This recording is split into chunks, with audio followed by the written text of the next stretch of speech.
Hello student, good morning. आज हम class 8 का गणित पढ़ेंगे। प्रश्नावली 2A। प्रश्नावली 2 में यह है वर्ग और वर्गमूल। हम पहला प्रश्न पढ़ेंगे। कह रहा है कि निम्नलिखित में से कौन सी संख्या पूर्ण वर्ग है। प्रश्न कह रहा है कि निम्नलिखित में से कौन सी संख्या पूर्ण वर्ग है। इसमें प्रश्न नंबर 1 का क है 625, ख है 918। इसमें और भी संख्याएं हैं जिसे आप ज्ञात करेंगे कि वे पूर्ण वर्ग है या नहीं है। यहाँ पर दो संख्याओं को मैं बताता हूँ कि हम कैसे जांच करेंगे कि ये संख्याएं पूर्ण वर्ग हैं कि नहीं हैं। चलिए इसके लिए क्या करते हैं, सबसे पहले हम गुणनखंड करते हैं। तो पहले वाले प्रश्न को अगर हम सॉल्व करें तो यहाँ पर इसको हम गुणनखंड करते हैं और गुणनखंड करने के बाद पेयर लगाते हैं। तो चलिए सबसे पहले हम गुणनखंड कर लेते हैं। यहाँ पे 5 एकन्ने 5, 5 दूनी 10 और 5 बचे 25। फिर 5 दूनी 10 और 5 बचे 25, 5 बचे 25 और 5 एकन्ने 5। उसके बाद फिर यहाँ पे हम क्या करेंगे, 625 बराबर ये इनके गुणनखंड में जितनी बार ये 5 आए हैं सबको यहाँ पर हम लिख लेंगे। आप देख सकते हैं कि 1 2 3 4 5, सॉरी 1 2 3 4, 4 बार यहाँ पर 5 आया है। इसका यहाँ पर जोड़ा लगाएंगे। यदि जोड़ा लगाते समय कोई गुणनखंड शेष बच जाता है तो 625 पूर्ण वर्ग नहीं होगा। लेकिन यहाँ पर आप देख रहे हैं सभी 5 के जोड़े यहाँ पे बन चुके हैं, कोई भी 5 यहाँ पर शेष नहीं बच रहा है। इसलिए 625 क्या है, एक पूर्ण वर्ग है, क्योंकि 625 के जो गुणनखंड हैं उनके सभी के जोड़े यहाँ पे बन गए हैं। उसी प्रकार यहाँ पर हम 918 को भी चेक कर सकते हैं कि यह पूर्ण वर्ग है या नहीं। तो यहाँ पर फिर इसका हम गुणनखंड करेंगे। 2 चौक को 8, 1 बचेगा इसको दे देंगे, हो जाएगा 11, 2 बचे 10 और 1 बचेगा इसको दे देंगे, हो जाएगा 18। तो 2 नवा 18। अब आप देख सकते हैं अंत में ये विषम संख्या है, इसलिए 2 से नहीं कर सकता है, 3 से चेक कर सकते हैं। 3 एकन्ने 3, 1 बचेगा इसको देंगे, 15 हो जाएगा। 3 बचे 15 और यहाँ पे कुछ नहीं बच रहा है, इसलिए 9 को हम अकेले काटेंगे तो हो जाएगा 3 त्रिकी 9। फिर इसे 3 से काट सकते हैं, 3 बचे 15, 3 एकन्ने 3, फिर 3 से काट सकते हैं, 3 एकन्ने 3, 2 बचेगा इसको दे देंगे, 21 हो जाएगा। 3 सत्ते 21 और 17 एक अभाज्य संख्या है, इसलिए ये अपने आप से कटेगा। फिर हम क्या करेंगे, 918 के जो गुणनखंड हैं उन्हें हम लिख लेंगे। यहाँ पे कि 2 एक बार है, 3 3 बार है और 17 एक बार है। इसका हम जोड़ा लगाएंगे तो आप देख सकते हैं 2 अकेले है, 2 का जोड़ा नहीं बनेगा। 3 का यहाँ पे एक जोड़ा बन रहा है, फिर भी 1 3 यहाँ पे शेष बच जाता है और 17 भी यहाँ पे शेष बच जाता है। इस प्रकार यहाँ पे इसके 3 गुणनखंड हैं जिसका जोड़ा नहीं बन पाया है। इसमें किसी भी गुणनखंड का यदि जोड़ा नहीं बन पाता है तो 918 एक पूर्ण वर्ग नहीं होगा। तो इसलिए यहाँ पे लिख सकते हैं 625 एक पूर्ण वर्ग है। और आप इसी लिख सकते हैं 918 एक पूर्ण वर्ग नहीं है। इस प्रकार से हम जांच कर सकते हैं कि कोई संख्या पूर्ण वर्ग है कि नहीं है। प्रश्न नंबर 2 कह रहा है कि निम्नलिखित में से सम संख्याओं के पूर्ण वर्ग पर सही का चिन्ह लगाइए। तो प्रश्न नंबर 2 में कुछ संख्याएं दी हुई हैं, जैसे आप देख सकते हैं 676, ख में है 1089।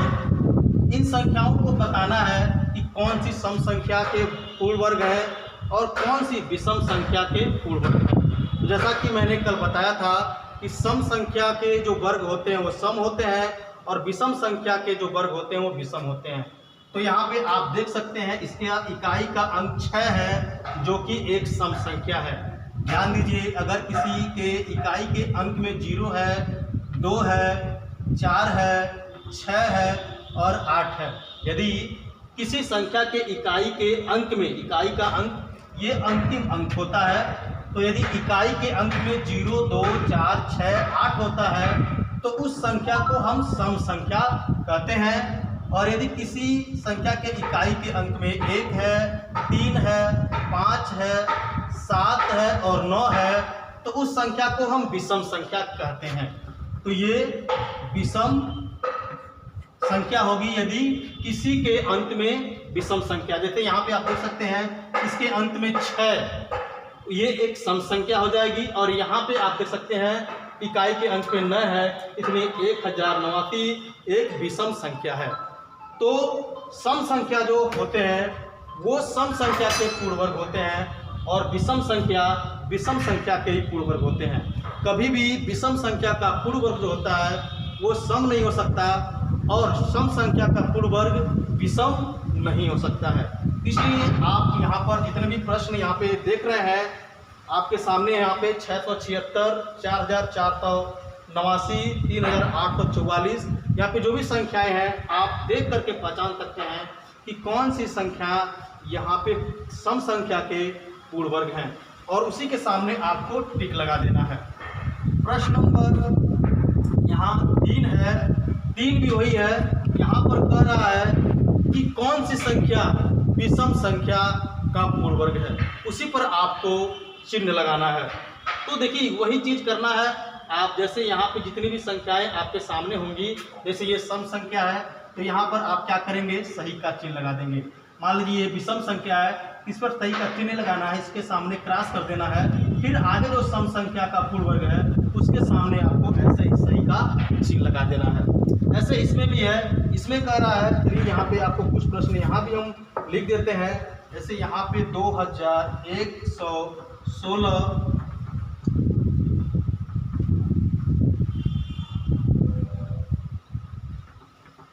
1296 और 1521 यहाँ पर कुछ संख्याएं हैं और इन संख्याओं को आप देख करके बता सकते हैं ये संख्याएं सम संख्या के पूर्ण वर्ग हैं या विषम संख्या के। तो ये देख सकते हैं ये सम संख्या का है तो इस पे सही का चिन्ह नहीं लगाना है, इसके सामने क्रॉस कर सकते हैं, यहाँ भी आप क्रॉस कर सकते हैं। और ये देख सकते हैं ये विषम संख्या का पूर्ण वर्ग है क्योंकि इसके इकाई के अंक में विषम संख्या यानी 1 है, इसलिए इसी पर हमको चिन्ह लगा देना है। क्योंकि इस प्रश्न में कह रहा है कि विषम संख्या के आगे चिन्ह लगाना है सही का, और इस प्रश्न में सम संख्या के आगे सही का चिन्ह लगाना है। प्रश्न नंबर 4 है, आप स्क्रीन पर देख सकते हैं। प्रश्न नंबर 4 में कह रहा है कि निम्नलिखित परिमेय संख्याओं के वर्ग ज्ञात कीजिए। निम्नलिखित परिमेय संख्याओं के वर्ग ज्ञात कीजिए।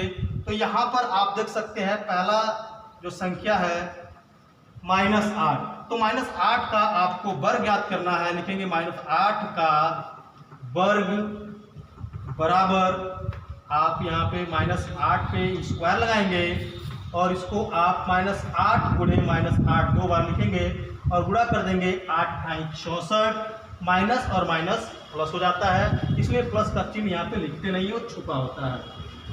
चलिए एक प्रश्न और देख लेते हैं। यहाँ पर ख है 13/15, 13/15, तो इसका भी वर्ग ही ज्ञात करना है। 13/15 का वर्ग वही कार्य करेंगे, 13/15 लिखेंगे, जिसका भी वर्ग ज्ञात करना होगा उसे यहाँ पे लिखेंगे और उसका स्क्वायर यहाँ पे लगा करके और उसका हम दो बार गुणा कर देंगे,